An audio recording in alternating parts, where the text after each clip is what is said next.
Hello, everyone. Welcome to the Psychic Kitchen podcast. We have Sian White Wolf. You can find her on Facebook, Instagram, TikTok. It's all right there. It's scrolling at the bottom of the screen. How you doing today, Miss Sian?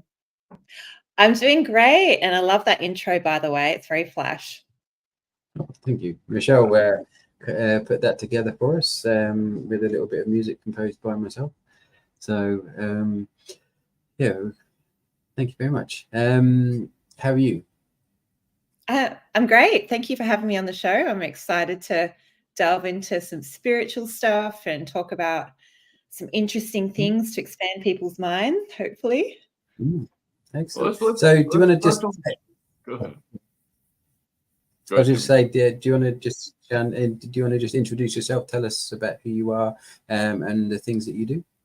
Yeah. So my name's Sian White Wolf, and I am a shamanic practitioner. I work with energetics, and I've been doing this for as long as I can remember, really. I've been doing it since I was young, but really working with people around the world for the past 20 years. So I do a lot of psychic work. I do a lot of work with spirits. I work in the dimensions, helping people shift old patterns, helping them unplug from the matrix, helping them find out, who is this soul, not just in this lifetime, but all the lifetimes put together. Like, who is this soul, and what does their soul want to do? What does their soul really want to anchor into this timeline? Now, with your shamanism, the question I'm getting from my guides is people like this. What is the weirdest thing you've seen, if you can talk about it? Yeah, so I don't even know if I like the word shamanism, but it's the only word that I can come up with for what I guess I do, which is working a lot with spirits. And spirits can come in the form of animal guides, guides on the earth, even star races. So I work in those other dimensions that you can't see. So one of the weirdest and most fabulous things, I guess, happened to me a lot when I was young. So I've always had these gifts. And I grew up in the outback of Australia. So when I was younger, when I used to go and sit in the bush, I realized that I could call forth ancient spirits to come and sit with me and talk to me. And these spirits would be part of the rocks. It's a very ancient country out there, or the land, or the trees. And I didn't realize until later on, when I started seeing these Aboriginal paintings, that was who I was speaking to. And these big, long, black, like tree people would come down and sit next to me. I'm getting shivers talking about it, and talk about how to do magic and how to work in timelines and things like that. So that's probably one of the most amazing experiences. Like, I'd open a portal and these spirits would come out and come and sit with me and teach me things. I had a mentor, one of my very first mentors. I've been doing this for a while. He went to Australia because I don't know much about it. I used to have a lot of clients on Facebook in Australia at one time, but he got stopped. There's this guy playing a didgeridoo, and I wish I still had the wand. I lost it about 12 months ago, but this wand was like super powerful, and it's like hand carved, all this. And this Aboriginal guy playing a didgeridoo stopped him and looked at him. He's like, "This wand doesn't belong to you. It belongs to somebody else, but you'll know who it belongs to." So when I got it, I'm just kind of side noting the story. I don't know why I'm telling it. So when I got it, I was like, "Well, what am I supposed to do with this?" And he goes, "You'll figure it out." He goes, "I don't know. It belongs to you." So I went to one of my old mentors, and he was like, "Well, he goes, I had something like this happen to me once." He's like, "In another lifetime, like, you couldn't hold the magic. You were younger. They sacrificed you and put you in this wand." I wish I still had the wand, because I don't know anything about that. I don't know if it does feel like they put some part of me from that lifetime in that wand, but I love that wand. I don't know why I lost it. It just disappeared one day. It does this on occasion. Like, and I don't find it 6 months later, but I haven't found it in a year. But the point is that I don't know much about the Aboriginal and how it works other than through clients. Like, can you explain not the culture so much, but like the spiritual aspects of it? Yeah, they have a thing called the dreaming and the dream time, which they believe is just as significant as the life that we live now. So everything that we're doing is dreaming. We are in the dream time. We are manifesting and creating everything around us. So they're very much a part of that, and they're very much in their teachings a part of the layers of the world, the spirit world. They're very much ingrained in the spirit world, and karma and cause and effect of actions, and our relationship with the land. So they're very much, they've got a lot of similarities, like all old cultures, with Native American culture and South American culture, Peruvian, which is about honoring Mother Earth and being a part of that and being a caretaker to Mother Earth, which we've really forgotten in our mainstream society. We're disconnected. So a lot of their teachings are about that we're all related, that we're no better than an animal, we're no better than a tree, we're all one. One thing exactly. No, you go. That's right, brother. Yeah, one thing I find interesting is the disconnect. Even with going through like lower, middle, and higher realms, because a lot of times I bring people in these higher realms, but sometimes when I'm bringing people like into the angelic realms or higher than that, different, just different realms. One thing I found people don't want to dive into, because one time I brought a client into a shadow realm. I don't know if you're familiar with that, but like it's like everything they were hiding from. And I do a specific way of doing this with certain clients.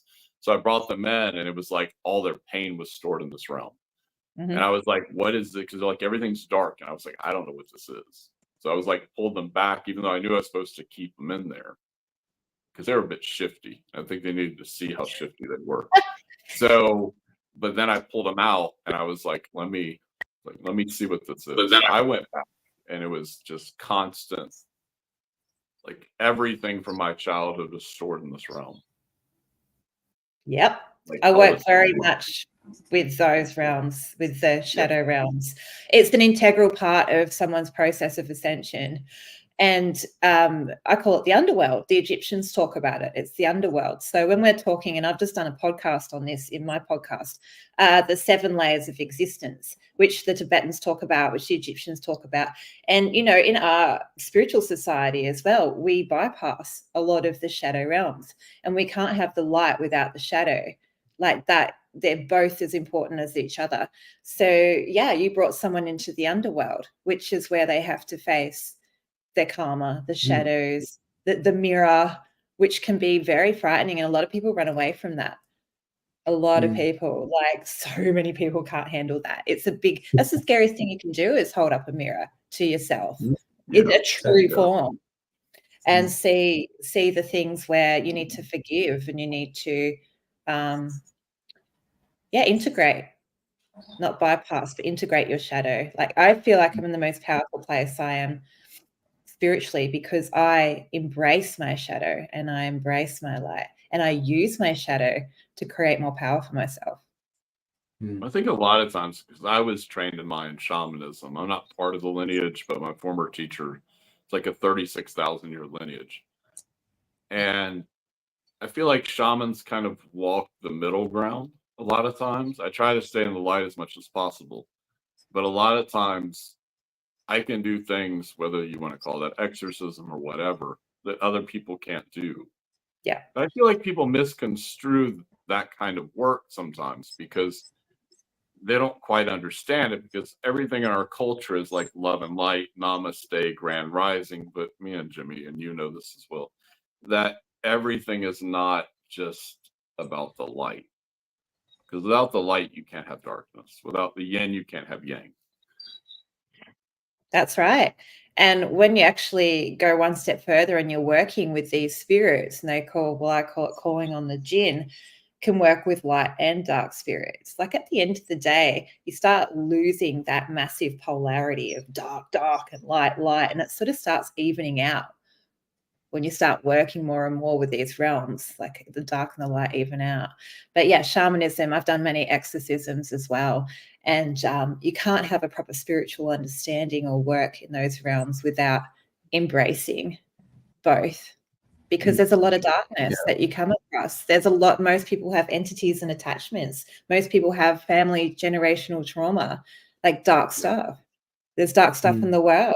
So yeah, we can't be afraid or shy away from it. And I find the underworld quite the mystery, and that's where things are birthed from. Like, you think about the universe and you think about things getting created. It's out of the black hole, it's out of the darkness. Like, the feminine is the darkness. We don't need to be afraid of that. That's where we find people can't find their ascension and their light unless they go into the darkness and get rebirthed, go to the underworld and then get rebirthed out of that. Yeah. Yeah. What about with the jinn? Because I've never really, I mean, I've removed some. I've never really encountered, but I know I don't know much about the folklore of them. Can you explain them? Yeah. So what's his name? I can't remember. Back in ancient, like Sumerian times, there are a lot of teachings, and that moved on to Egypt as well. Solomon. So Solomon would talk a lot about the jinns, and there we're working with the Star of David and all the directions. So this is the teachings of that have been changed over time, but the basis of that is calling on all the directions and the light and the dark, and working with all the spirits, calling on the jinn and working with them as allies. So, I mean, it's some of the oldest teachings in the world, and the history of the planet is working with these spirits. And that's where King Solomon found his treasure, was working. Like Solomon's seals. Yeah, I haven't really delved into it, but I did some research early on about this. Yeah. It's interesting. Okay. It's very interesting, yes. So, especially being when I've walked a lot of country in Australia, it's very, very ancient, like I said, and there's so much mystery over here. Like, we've got petroglyphs and carvings that are from Egypt over here. No one knows how they got here. We've got alien carvings out in the desert. And when I've gone and visited these places, there's beings of light and dark, guardians of these places that to connect with and that are there. And you got to give those dark ones respect. Yeah, because there's I think there's books, and I think Aleister Crowley wrote a book as well. But I looked into the Solomon thing, and there's the Greater and Lesser Keys of Solomon, and he talks about how to invoke the 72 demons or whatever. Or something like that, and you're supposed to do certain things, and they each have commands a certain legion of spirits or something like that, and you do something for them, and then they do something for you, or something along those lines. I haven't really looked into it more than that, but I know you can buy the book or the books that sort of explain everything and that. I haven't actually read them. Well, the thing is, working with spirits of, especially ancient spirits, not everyone can do it. It'll send you mad. Like the intensity of the frequency and your capacity to be able to hold the frequency of working with those spirits, like that's only for a select few, because they'll either possess you or they'll send you crazy. I've seen it many times. So, yeah. When it comes to healing and pain and all of that stuff, how much do you feel is down to something physical, and how much influence do you think, say, the spiritual or the metaphysical aspect of it in what's the word, influences how much physical pain we have? Because I remember seeing a fellow Aussie, Steve Richards. He was talking about it, and he was talking about healing the physical by going back into someone's past or past life and resolving the issue there, and then the issue in the physical that they were currently experiencing would then disappear. How much do you feel is the metaphysical, the spiritual affects the physical body? All of it.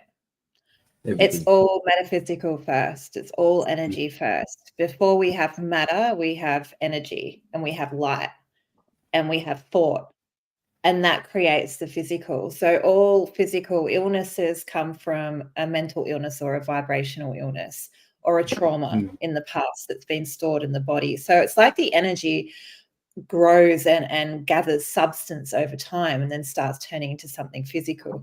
And so that's what, you know, shamanism really is about too, is your thoughts and your vibration, and what world is that creating around you, and how do you, like, you can literally heal your body with your thought and your mind and the energy. So everything's energy first. And just because you don't see it doesn't mean it's not there. Like, you can't see Wi-Fi, but it's there. You can't see a radio wave, but it's there. But it's the basis of everything. So, but I do find like somatics are really good for healing as well. So when there's trauma in the body, exercise. Somatics, because I heard someone else mention this earlier. Yeah. So we store a lot of our pain and our emotions in our hips and our sacral area. And you'll find that most people have a very closed or dysfunctional sacral and root chakra, which affects abundance, which affects your ability to be able to anchor in your highest timeline here. People feel lost, disconnected. So that's the disconnect. So somatics, doing a lot of the yoga, like really opening up the hips, dancing, even running, those things really heal the body and open up and release what's stored in that chakra, which is just energy again. But the family generational trauma stores in those lower chakras too. So that's usually what I find, that's where people need the most work. Okay. Yeah, I find that too, because when I started, I remember one psychic. I went to a psychic fair and I didn't really like psychics. I had a bad experience when I was really younger with a psychic. But the point is, I went to a psychic fair. I could read everyone there. But I remember one person talking to me there later, because there are a lot of stories and all that. But they were like, people tend to work from their third eye and their crown chakra. And what I see with a lot of clients, because I see a bunch of people, is that they want to avoid all these chakras. They want to avoid this humanness. They just want the psychicness. And I'm like, if you were to, and I have to explain it because, like, I want to see everything. I'm sure you've heard this. I see this all the time on TikTok and different apps and different places I'm at. But I want to see everything. And I'm like, if you realize sometimes what I see, even since I've been a kid, I've seen angels and demons and other things from other realms and whatever, ghosts and all that. I'm like, I don't know if you really want to, I don't see everything either. But I'm like, do you really want to see all that? Like, you got to get into your own healing process in your own body. Like, you got to tap into your sacral, your emotions, and your survival, and your root chakra, and all those different things. But I feel like so many people are avoiding that, especially in the, like, I'm channeling with, especially in the New Age movement. Absolutely. Yeah, there's so much bypassing. And again, it's that shadow work. Like, people are so scared to look in the mirror, truly look in the mirror, because it will make you dissolve. Like, you go into the chrysalis state where you dissolve completely like a butterfly, and you do your metamorphosis. Like, you go right in, and that's building the lower chakras. That's, yeah, the trauma and the pain. There's a lot of course, heart healing, of course, but yeah, the lower chakras is so important. Like, you got to embody yourself and embody your humanness, and the darker, and you know, that makes sense as well. I'm channeling here too. The higher chakras are the higher realms, the lower chakras are the lower realms. So that would associate with shadow work and going into the underworld, connecting down into that. So yeah, I agree totally. You mentioned looking in the mirror. I've been seeing a lot of things recently that talk about the mirrors being portals and looking into them. They're different versions of ourselves or what have you. And how do you view it? I mean, obviously we look in the mirror occasionally, and it's always a reflection, obviously looking back, and it mimics us precisely. Well, I have seen, and they may be edited images where someone will be videoing themselves in the mirror, and someone moves their eyes, and then the mirror's eyes move just a split second afterwards. but I think they may be edited. They may be edited videos. But how do you have a sort of a opinion or a view on what mirrors actually are and whether they're portals to a different dimension of us? I love you know, that. yeah. Yes, I love that question. Yeah, I definitely believe they're portals, and I feel like they hold time in there and they hold energy as well. So I've heard, some people going into hairdresser salons, and a lot of women sit there and they're not happy with their reflection in the mirror, and it's holding all of this energy. And people can get very uncomfortable in there, or some other places where people are looking in the mirror there and really loving themselves. It's a different energy again, and it can affect the whole room. The gym as well. You think of all the people that are criticizing themselves in the mirror in the gym, and what is the energy of that place, and what is that holding and amplifying. So, but you can use mirrors for scrying and looking into other realms in the past and the future. So I definitely feel like they're portals. I've seen some strange things when I put the camera on it. It looks like when you turn it to the side a little bit, you can literally see the portal going through it. So yeah, I find, and this probably goes into Wicca as well, that it is amazing for healing and for looking at yourself into the past and into the future. So you can use what we call mirror work, is where you start doing affirmations and spells into the mirror to change your timeline, because you're looking at yourself and you're changing yourself and your perception of self in the mirror, and it's reflecting back, and it's sort of this reciprocity going on in the mirror and back to you and back to you. And so, I mean, that creates your reality. And if we're looking in the mirror saying, oh, gosh, you're ugly, or gosh, that's not right, or maybe one day this will be better, or something like that, like the mirror is amplifying that and bringing you probably into that portal and that reality. So, yeah, I work with clients and I say, look in the mirror, do these affirmations, and watch how it changes how you feel about yourself and your whole reality, because we are the center of our universe that we're creating. Yeah, that's awesome. And what about the whole if you break a mirror, 7 years bad? Like, what all of that thing? Where do you know where that come from? And is there any sort of any scope with that? I mean, I don't know where it came from. I've never looked into it, but I don't know whether breaking a mirror is actually obviously break something. I mean, but have you got any thoughts on what breaking a mirror actually does? I don't know. Like I do believe it, but maybe once it's broken, maybe you're shattered off into different timelines, or maybe you're stuck in that timeline because you broke it. Yeah, I don't know. That's just what I'm channeling, but I'm not really sure about that. I mean, I've broken a few and I'm okay. Yeah, exactly. Maybe I suppose if you broke it, then it's meant to be broken. You're done with that timeline or what have you, or done with that version of yourself or something, and you sort of moving on, I guess. But Jody says, sorry, go on. I guess it's just your belief. Like whatever you believe, you're going to create. Yeah. If you think you're going to get the bad luck, then you probably are. It's like walking under a ladder or something like that. I walk under ladders all the time, and I haven't noticed any particular change in the amount of luck that I receive. Not that I necessarily believe in luck, but I don't necessarily notice anything non-advantageous happening. I think it's probably the best way to describe it. But Jody says, I feel like my self-awareness and perception is my mirror. I'm outside looking in and also inside looking at my outside looking back. Which is a good way to describe it. But you mentioned about the 7 layers of the us. Do you feel like, because 7 seems to come up a lot, you've got 7 chakras, 7 aura layers, you've got 7 like colors of the rainbow, I think there's 7, I don't know. But, 7 seems to hold a significance. Do you feel like that each kind of is a representation of the other? So like the chakras represent, obviously the chakras I imagine represent the 7 aura layers, and they're all connected, so one can influence the other.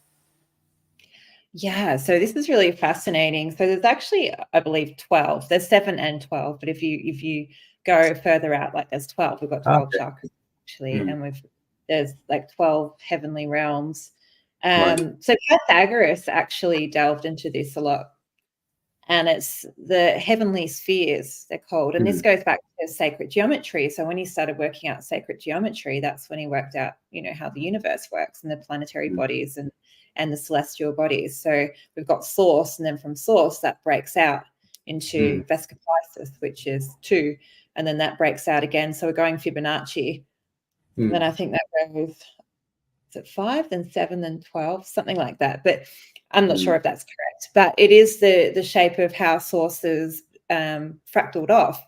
And this actually even associates with the Bible.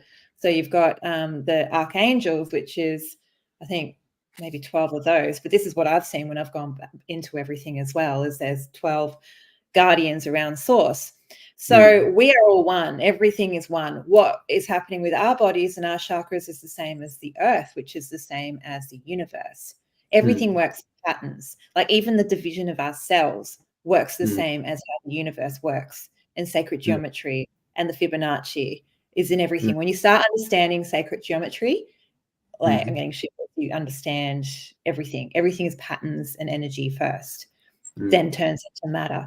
So with the seven realms and the 12 realms, that's the same as the bodies on us and the chakras on us. Okay. So like Thomas and I were channeling, like the bottom chakras are like the lower world, and the same on the earth. So a lot of people believe in this flat earth plane, which it could be both. We could have a globe and a flat earth, but with the flat earth, we've got the lower realms of existence. And you'll see that in a lot of the esoteric teachings, and then the higher planes of existence, which is the same as our body. When we look at the toroidal field, we've got our higher planes here and the lower chakras down here. Does that answer the question? I might have gone off on it. Yeah, in my understanding, they taught us a bit differently because every spiritual teaching is different. But we have like the 5 below us, the 5 above us, but everyone's got a different version of how the chakra system works. And I think it's whatever works for the person that's doing it. But can you explain like shamanic journey? Because I was actually looking at a course in this. I mean, I already bring people to these higher realms. And I have taken people lower that have asked me to. I don't like going there unless I really want to look at something. But can you explain how those? I'm trying to think how to put the question together. Like, what are the middle realms? Are they like the realms of the body or the soul, or the middle realms? Yeah. Well, I would say that's just our earthly existence here. Okay. Yeah, more of the physical plane or the now point. And then the lower realms, well, how I usually do it is I take people into a portal or a dimension. So I'll take them into a super consciousness state or a transcendental state, sorry. Breath, energy, light. And then through that, because you've lost density, you can access, and you're into your higher chakras, you can access the portals, go into the portals, and then through that, you can go into the lower realms. So a lot of that is like childhood healing. A lot of that is past life healing, trauma, self-worth, yeah, pain, generational family patterning, pain of the I feel a lot of people, they just avoid that completely. It's like looking at the picture and they're like, I give you an example. Like I was in Savannah, Georgia. You don't know what that is probably, but it's one of the most haunted cities in the United States. There's ghosts everywhere. There's thousands. There's ghost tours. There's stuff there that for in America, things are not as old as around the world, but obviously it's like 1700s, the Civil War that kind of got stopped there in one part of it. But Scooby-Doo should get over there. Do what?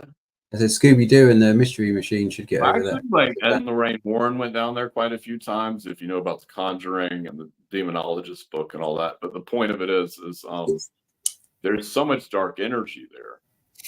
But I feel like in a lot of these places, it's held there through like trauma of, because I can say this, I'm around TikTok, but like of slaves. I've talked to descendants of slaves and stuff like that in that area. It's the second oldest African American graveyard in the United States is there.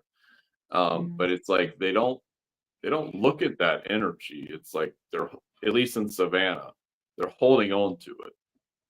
And it's like, I feel like it's just, on some level, it's destroying the planet. Because there's all this like war and destruction that happened there. Every war's been fought there. They bury bodies a foot underneath the ground, like all over Savannah. Every war, they buried, that's how they would bury them. So when people dig up new structures, they dig up bones everywhere. But to me, I found it very interesting being called back there for whatever reason. I'm living there for a year and a half. But it's like people don't want to delve into that side of themselves, whether you call that shadow work or people call it so many different things. But I keep going back to that energetically in my mind. Because I feel like that's almost part of their liberation from themselves or understanding themselves. Absolutely. It is. It's liberation. Yeah, you're so right. Setting yourself free because you're facing those parts of yourself and your acceptance, the acceptance of that is the integration of that and setting yourself free. And you're not scared anymore when you're facing those things and you've seen those things. And yeah, that's really fascinating. Those places where, I mean, we've had mass genocides over here too. And you can, from the Aboriginal people just getting completely annihilated, you can feel it in the land. And there's almost like a rip or a portal with it where it's coming out and affects everybody that's living there. Yeah. So we can feel it on the earth as well. But, one of the most amazing things that we've forgotten, and then in ancient times as well, is that we are a part of the earth. So when we're healing ourselves and we're healing our shadows and we're connecting back to the earth and those lower realms, we're actually healing the earth as well. And I've found when people are really doing the shadow work that there is a phase where we go in and start crying for the earth. Like I would do this a lot as a child, like wailing out the pain of the earth. And I don't know if you've experienced this, Thomas, but you feel the pain of the earth and it actually heals through you. And so when we're doing our shadow work, we're actually healing the earth as well. It's really important. And this is part of the whole ascension in the 144,000. The people that are the 144,000 that are awake and doing the work and leading are the ones that have done the shadow work and the ones that have looked in the mirror, the ones that have connected back to the earth, that are transmuting that pain. Yeah. And speaking of the land, obviously being, living in Australia, being an Aussie, have you ever been to Uluru? Yeah, great question. So a lot of my life I've been called to sacred places and ancient places. And Uluru is the solar plexus chakra of the earth. So not long ago, I woke up out of bed, sat up out of bed in the morning, 5 a.m, went, I've got to go to Uluru. And I got a van and it's, what is that? It's a few days to get there in the van, nearly a week to get there actually. So I just jumped in the van and I was stopping along the way through different states and different energy points. And I realized I was actually chasing and connecting to the ley line and the spots that connect. We call it the back of the dragon. So the dragon goes all the way through and up to Uluru and connecting into that ancient energy and powering up.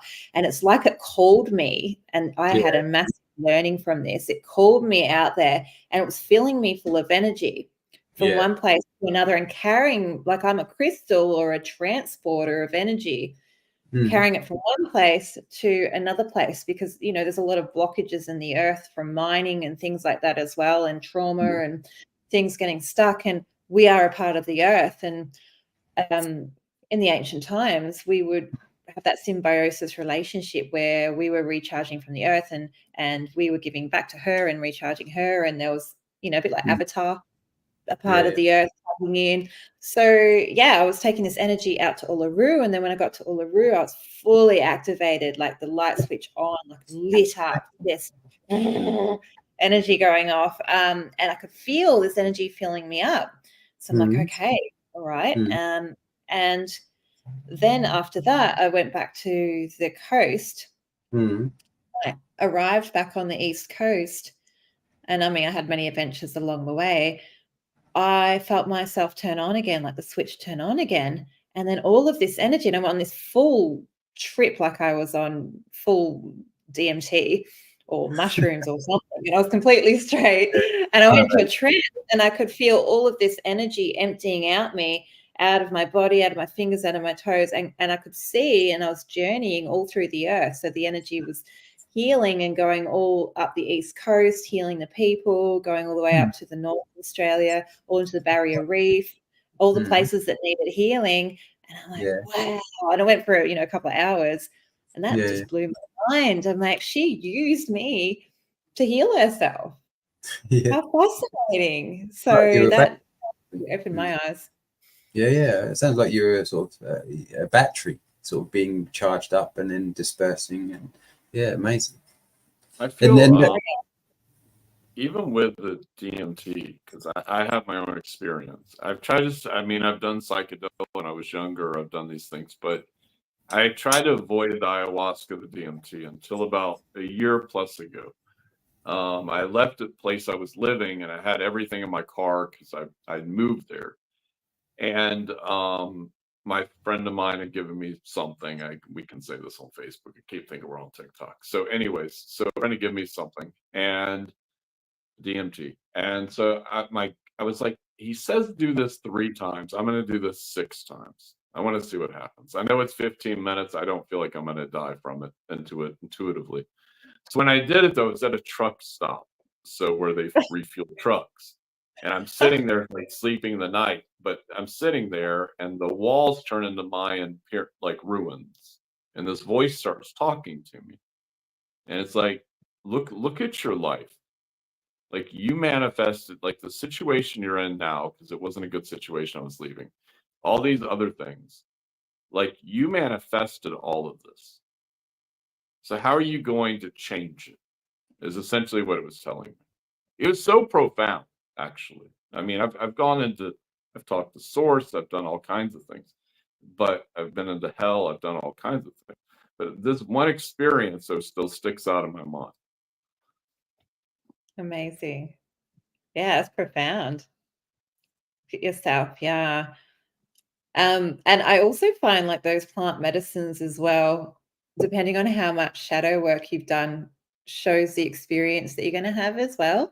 So if you haven't done any shadow work, it can be really confronting and almost like a nightmare for people. So I think they find that a lot on ayahuasca.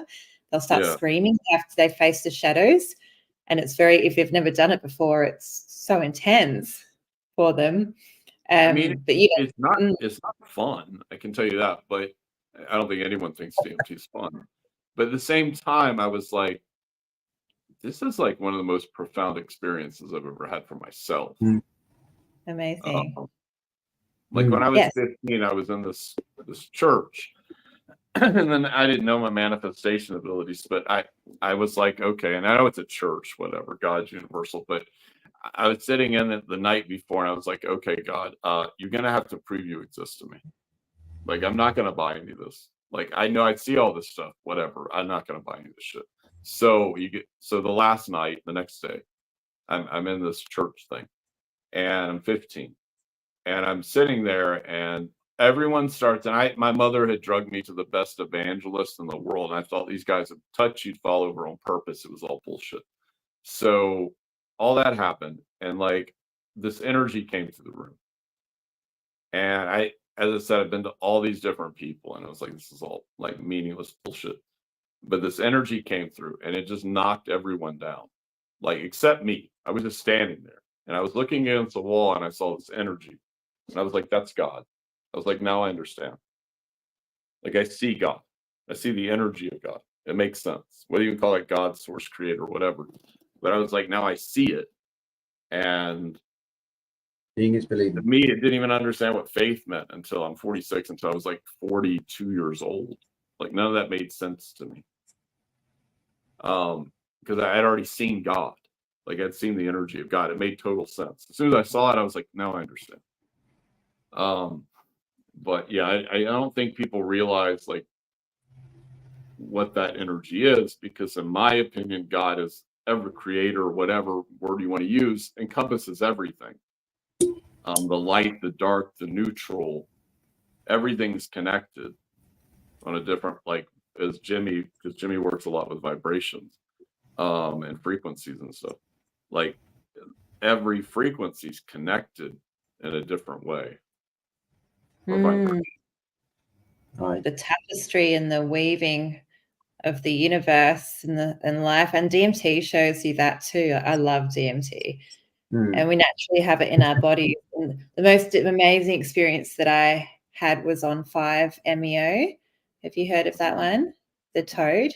Just so beautiful, because I've done a lot of shadow work, and I was just blasted to it was so divine and so ecstatic and so incredible. One with God and one with the earth. It was very much about God and earth and the connection with that and source, and seeing the whole journey of earth and things like that. But it's definitely a tapestry and a weave. That's amazing that you saw source like that. It does. I've actually tested it because I'm a little rebellious. So one time I wanted to see how close I could get. So I went into I can get into these, like, you want to call them heaven or whatever, angelic realm, whatever. I resonate a lot with angels and Syrians and stuff and Lyrians. But the point is that I was like, I want to go to source. And I was like in a state, I put myself in a state, and I just kept getting closer. But then once I got like inside of it, this was like years ago, I think, like I would knock myself out. Like I kept pushing myself closer and closer and closer. I was like, I want to know what this is. Like, I already know what it is, but I want to be inside of it. It'd be like a you've hit massive the nail on the ball. head. This is like so important. This is a massive part of full spiritual awakening, and people have this on plant medicine, or they have it with near-death experiences, which I've had multiple near-death experiences. But you become, and that's why they see the light. You become one with source. That's when people start understanding everything and having this whole spiritual awakening. Is they travel, and I've had many moments of that too, where you come into source and you're one with it, and you know everything when you're in there. Like, you know everything, and you understand everything, and you're one with everything. But then as soon as you separate a little bit, you get amnesia. Like, you take a little bit of it with you, but when you're actually there, like, it's so divine, and your body remembers it, your spirit remembers it. But that's I love that you said that. That's the spiritual awakening. That's the connection. And I've spoken to many people with the death experiences that are like, I've seen the light, and I was one with the light, and then my whole life changed. I understand things and the meaning of life now, and they go on this whole spiritual journey after that. Yeah, it's very much a part of it. And when I take people into the transcendental state, I'm activating that natural DMT within them, which is ancient Egyptians teach, is activating that cerebral fluid, and that fluid up the spine that activates into the pineal through the DMT in the lungs and everything in the body, and then that opens the portal and opens the state. So you get there on plant medicine as well, or you get there, like Thomas, just take yourself there. Like, some people have that ability. Same, like, just jump to it. But there's some sort of activation in the fluids in the body that gets you there. So maybe you're already activated. Maybe I'm already activated. People that can jump through the realms already have that, whatever that essence is in the body. Yeah, to do it automatically. You speak about near-death experiences. Shaylee says she spent 3 days with the Most High. When she was 19, she had taken her own life and was in a coma on a ventilator. So, yeah. And also, Shaylee mentioned about ley lines, and she said she wants to learn more about them. And just wanted to mention about 50 minutes a talk I saw on YouTube by a guy called Alan Pittman. That's ALLENPITTMAN. He talks about ley lines, and I found that very informative. So if you wanted to search that, Shaylee. But Xian, how do you kind of see ley lines? Are there many in your area? I know you followed them to Uluru, but do many of them cross over where you live at the moment? And how many are there in Australia? I mean, just I don't expect to know every single one, but is Australia sort of full of them? Yeah, definitely full of them. A lot on the East Coast, and where they cross over big power centres and portals and stargates. So yeah, the ley lines, I mean, they're in every country and they hook up Mhm. from country to country, but I feel it's like the veins, the energy veins of the earth, and feel like like sacred river. geometry, you know, do you think, are they sort of sacred geometry, or how did they, do you know where they came from? How did they come to be there? Like the Yeah, origin that's a of them? good question. I'm not really sure the origin of them. I think it comes from the other realms first and then Mm. gets formed Yes. here. So the Aboriginal people Mm. talk about the rainbow serpent, which is like Quetzalcoatl, Mm. of the higher realms, which came down and created everything. So Mm. probably is linked to sacred geometry and to the patterns of energy that Mm. come through the earth and the consciousness of the earth as a luminary being. Yeah, but definitely the rivers of energy. Mm. And Well, it's she's got interesting you bring that up. I had taken some mushrooms a while back. It's about 2 years ago today. And I didn't know this is where we're going. Okay, anyways, but it wasn't a lot. I always try to be in control. So and I started drawing that God. I had no I probably seen it somewhere, but I was, just not in my totally there. But I drew the whole thing out. And I was like, send it to my friend. I was like, what is this? Like, I don't know what I'm drawing here. And I drew the whole thing out. He's like, oh, that's Quetzal Quinte or however you call it. And I was like, oh, let me look this guy up. I don't know who he is. And I kind of just dropped it after that. But yeah, it's interesting you bring that up. I just feel like a lot of our past lifetimes, because I help people with that stuff too, it's like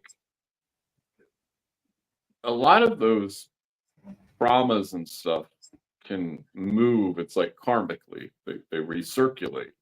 I'm kind of jumping around a little bit. Getting my point though, is that what I notice though is sometimes things that will happen over and over again in different lifetimes. It's like they're karmically telling us something. Something I recently went through, I had to ask in another lifetime, it was with a few people, what had happened. And so when I saw it, I essentially, someone had tried to take my daughter, a group of people, and I walked into a field and called lightning on them. It sounds to some people, but I can control the weather at times. But the point is that it's, I see these things in these past lifetimes and how they recirculate over and over again. It's like they're giving you this option of to change the energy or to close it out karmically, because everyone's talking about soulmates and stuff, and there you have soul groups and all that jive. But I'm like, what about the karmic aspects? Like you're working out karmic energy of something that happened in a past lifetime in this lifetime. And it keeps repeating over and over again. Different ways. Yeah, totally. And that's everything works in circles. So circles and spirals. So that's the karma that's revisiting itself on the next, like in time, I see time as actually parallel in these circles. They're going like this. So that's why you can jump across to different times. It's not linear. You actually draw through the circles and they're different spots. So the karma is just different spots on the circle and source trying to evolve into the flower of life. So we are a flower that's always evolving. And the karma is the point where that flower can split off and evolve. That's what I see. I see things in geometrical patterns a lot. So when we break it down to the simplicity of everything, that's what Source is trying to do. And we're trying to do is evolve. And we need to have that karma, really. Otherwise, if we were all beings of light, we wouldn't be evolving. We wouldn't be having an experience. We'd just be like, oh, we're Source, okay? So it's all important. It's all part of it. It's all part of the evolution, the dark and the light, or the yin and the yang, the lower and higher realms. Yeah. Speaking of sort of lower, Kev mentions this in a question. He says, if you live in an area, well, I'll put it on the screen so you can read it, but I'll read it out as well. It says, if you live in an area that does have a lot of spirit and it's lower vibrations, does it freak into a person? Don't know whether it's supposed to say freak or leak. but you get the gist.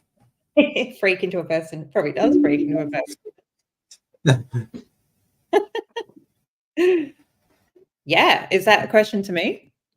Yeah, sorry, yeah, or Thomas, whichever. But yeah, I guess it's, Yeah, definitely. People can have walk-ins. They can have walk-ins of spirits. You know, their houses can be possessed by spirits. It can affect your life, definitely. So everywhere in Australia where we go, and what the Aboriginal people teach, and probably Native American as well, is to go and ask the guardians of the land, can I live here? Does anyone do that? oh right. You know what I mean? Out there in society, does anyone actually go to the land and say, excuse me, hello, I'm here. Like, I don't own this place. Can I please stay here and work as a guardian with you? And most of the time, if you do that, the darker spirits will work with you and protect you. The last place I had a ghost there. There's usually ghosts around. He was an old, very old Aboriginal ghost that lived, a man, and I'd see him in like a red sort of loincloth, and he'd have his spear, and he used to live up on the hill. So I lived in the hills on this beautiful property, and he'd come into the house, and I just accepted him, and I asked, and I went out and spoke to him first and said, hello, it's me, Sian. I'm here to stay for a while. Is that okay? Nice to meet you. And that's what Aboriginal people do. Everywhere they go on country, they talk to the spirits too. Hello, it's me. I'm coming from such and such country. I'm here to visit. Can I please be granted access? And you're looked after then by that spirit because you've connected to it. So this Aboriginal man, so funny, the story, didn't like my partner that I was with that would come over and stay at the house sometimes. And my partner kept trying to move in. And he was a bit dodgy. Like he had some shadow work to do. Let's put it that way. So this spirit did not like him and would actually haunt him and poltergeist him and play with his mind and play mind tricks on him. So he'd get paranoid there. He'd start having anxieties, bad dreams, like really uncomfortable. And every time he put books into the bookshelf to try and move in, the spirit would just come down and cause all sorts of havoc on him. And in the end, I understood that the spirit was protecting me because he wasn't a very good fella in the end. And yeah, I talked to this spirit, and yeah, he was protecting me and looking after me like he was in the house. And me and the kids always felt very safe in the house and very warm, and we had the really good vibration with it. But this other fella that would come over would have a horror movie time. So yeah, it's really fascinating. So my advice to anybody, if you're walking on country or you're on land or you're going to move somewhere, or even the house that you're in now, to connect to the spirits and ask, you know, can I live here, and blessings to you. And that's a brilliant piece of advice. I don't think I think we should definitely all do that whenever we move or go somewhere. That's excellent. Love that. But even with me, the past like year and a half, I've been traveling. So it's through the southern United States, but different states. And I see from Georgia, which has its own history, like Civil War stuff. But at the same time, it's I would go to some of the darkest places in the South. And you can see even Savannah's energy is really horrible, but like Louisiana, if you've ever heard of Louisiana, but it's everywhere I went, this energy was very, because I've been staying in, Jimmy knows, I've been living in hotels for like a year and a half. And, but what I found was I was drawn to these locations, whether that was because I had to heal something or clear out like ley lines or grid lines or do grid work or something, not even probably knowing I was doing it, or clearing up something from a past lifetime. But I was like, I keep getting drawn to these really dark areas to clear them on some level. And then I was looking at the people, because of course everyone in different countries has different opinions of people and everything. But then if you go through the states, everyone's got different opinions of like the areas. Like I was in Columbia, South Carolina, which was really dark as well. And there were a lot of African American people that hated white people. I didn't really understand that until I got there. But the point of it is that it's like the land, even in Mississippi, it holds so much of this trauma. And the thing is, we glorify these horrible things that have happened to people. Like some parts of the United States, I remember in Mississippi especially, there was like a trail we went down, and there were African Americans that done the tree sap, and I'm sitting walking down this path, and I'm like, why is there ghosts? Like, I'm like, guys, why are there like 5,000 ghosts around me?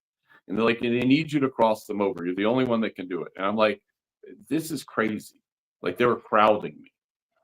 And I was like, I'll cross them over. That's fine. And they're like, just leave the portal there. I was like, but people are going to they're going to walk through this portal. They're like, it doesn't matter. It'll clear them.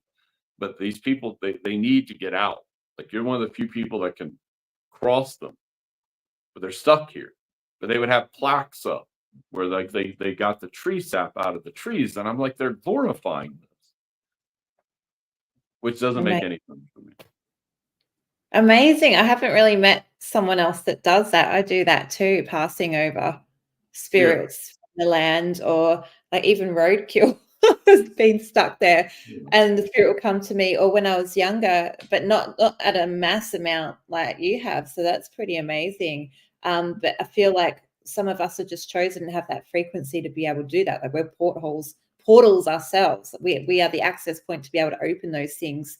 And there's so much, and that changes time, that changes the karma of the earth as well.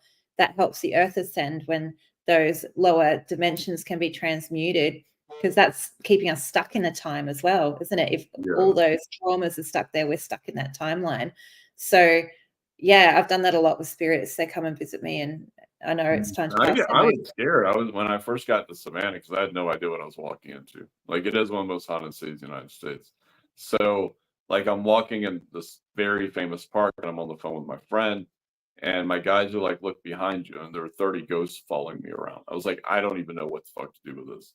And they're like, just snap your fingers, open a portal, and then close it. You close it before you leave. Like, don't even worry about it. And I'm like, I can do that? This was like 2.5 years ago. And they're like, yeah, you can do that. Like, you never thought you've already probably do this. You don't even know it. But I was like, oh, okay, that makes sense, I guess. I'll try it out. So I just did it, and they crossed over, and I was like, okay. But what irritated me the most about like Savannah is you have all these ghost hunters, and these ghost hunters are running around, and they're documenting all this stuff, and the ghosts are trapped, and they can't leave. And they want, some of them want to leave, but they're like trapping them. And I would try to get like a job just on the side of spiritual work doing that, because I want to get out of the house. And but they're like, you cross over ghosts. Like that's I could tell what they were thinking. It was like, that our bottom line is we don't want the ghosts crossed over. But I was like, I'm gonna cross them over. That's what I do. And there's plenty of them here. I mean, there's thousands and thousands. I don't think they're gonna miss like a couple hundred. So yeah. That's great. That's amazing. I love it. Yes. And that's part of grid work. And a lot of us have special abilities that we start expanding into through our milestones and through certain ages that we reach as well. And some of us go and work with stargates and open portals and stargates. Some of us crossing things over, and maybe we start by crossing things over and then we move to stargates and we're bringing in new timelines through that. Or we're doing all this grid work, and I find that's a part of like the more ascended 144,000 work, is being very much connected to the land, to the earth. With that, without the earth, we've got nothing. Like, we've got nothing without the earth. It's very important that we have this relationship with it, and with all the other realms as well. We're all existing in all these realms. So that's and so many spirits trapped, like you said, all saying, help me. Why do they always scream help? Help me pass over, for God's sakes. But I always find it's a fragment though, not the whole soul. Like, it's a fragment of that soul stuck in that time, that traumatized fragment that needs to be passed over. That's what I see as well with roadkill. Like, something extreme happened that was so shocking that fragment got stuck there. And so that fragment needs to pass over. And that's why they get stuck in patterns, ghosts. They do things over and over again, because it's just a fragment of them. Yeah. Okay. Yeah, makes sense. Yeah, just a fractal of the sort of the soul or what have you. If we're everywhere at once, then I suppose there's going to be pieces. We're not going to just be all in place, are we? So, so to speak. So are you still doing that, Thomas? Are you still finding that you're crossing spirits over, or you're getting drawn to the spaces? Yeah. I mean, in different areas, and then I do a lot of soul fractal work too. I do a bunch of different stuff, but it's like so I'm led to do. But even in these hotels, like there's been a few times I can't cross something over, but for the most part, it doesn't. I don't know. I think sometimes like people that do shamanic work get a bad rap sometimes because I don't think people. Because what I said before, it's this love and light thing, and it drives me fucking crazy because it's like everything is not love and light. Or like people wouldn't be fighting with each other. There wouldn't be wars. There wouldn't be all these things if everything was love and light. Like we live in a utopia, and I think even then, one can't exist without the other. So there has to be a balance, at least I'm hearing, between the light and the dark on some level. And if that balance is upended, then what happens? Then it has to reconfigure itself on some matter. Yeah, I agree. Yeah, it definitely has to be light and dark for sure within ourselves and everything around us. For us to be able to evolve like ourselves as well, we can't evolve without noticing the dark within ourselves and learning from that. It's just as powerful. Yeah. And things like anger and rage are disassociated from like it's bad. But when you learn to use that, I think it's healthily, I think it's beautiful to have rage. But that's process martial arts and stuff like that. But yeah, that's and like fire energy and stuff of that nature. But yeah, it's I don't know. I just think some people don't go into the depths of themselves to look for things. So well, it's the Grail journey, isn't it? And they talk about this in the Bible a lot too. What is the Grail? What is the Holy Grail really? That's within self. That's actually within your heart space. And that's from going through, I don't know if anyone's watched Indiana Jones, but you have to go through your trials and tribulations. It's the hero's journey. You have to go through the shadow work. Like you need to be a hero and a warrior of the heart and face those things to be able to find the Grail, to find the elixir of life. That's the journey that we're on, the spiritual journey. So there's so many different ways to describe it, but the hero's journey is definitely one. The Grail journey is definitely part of it. So yeah, that's more advice that I give to people is don't be scared to jump into those shadow realms because that is part of your quest here on Earth. Yeah. Well, Jimmy, you want to wrap up, my friend? We're already at an hour. Yeah, we just could pass the hour mark. So Xian, do you want to just sort of tell us what you got coming up, where people can find you, and if they want to book any sessions or contact you, if you just let them know where they can do that? Yeah, wonderful. So the best place to find me is on Facebook. That's my strongest platform. But I'm also on TikTok and Instagram, just Xian White Wolf, SIAN White Wolf. Just message me if you're wanting to have a chat about anything that's happening in your life. You're struggling maybe with some shadows, or you're stuck in life, or you're going through an identity crisis, or you want to be able to bring in your highest timeline. You want to be able to achieve, your dreams and your goals. That comes from doing the shamanic work. If you're wanting to anchor in your spiritual gifts as well, that comes from the shamanic work and the quantum work. So I do sessions one-on-one. I usually take people in, I find 12 weeks is a good journey. It goes with the 12 bodies as well. So yeah, just reach out if you'd like to have a chat, discuss that more about healing and ascension and what I can do for you. And also I'm launching my podcast Beyond Horizons. So that's on YouTube and Spotify as well, where we'll be delving into all of this amazing dimensional stuff as well on there. So that's where you can find me. Brilliant. Well, thank you ever so much for joining us, Xian. It's been a pleasure. Thank you, Thomas, as usual. Thank you, Shaylee. Thank you, Kev. And we'll see you everyone next week. Take care. Thank you. Bye. Bye-bye.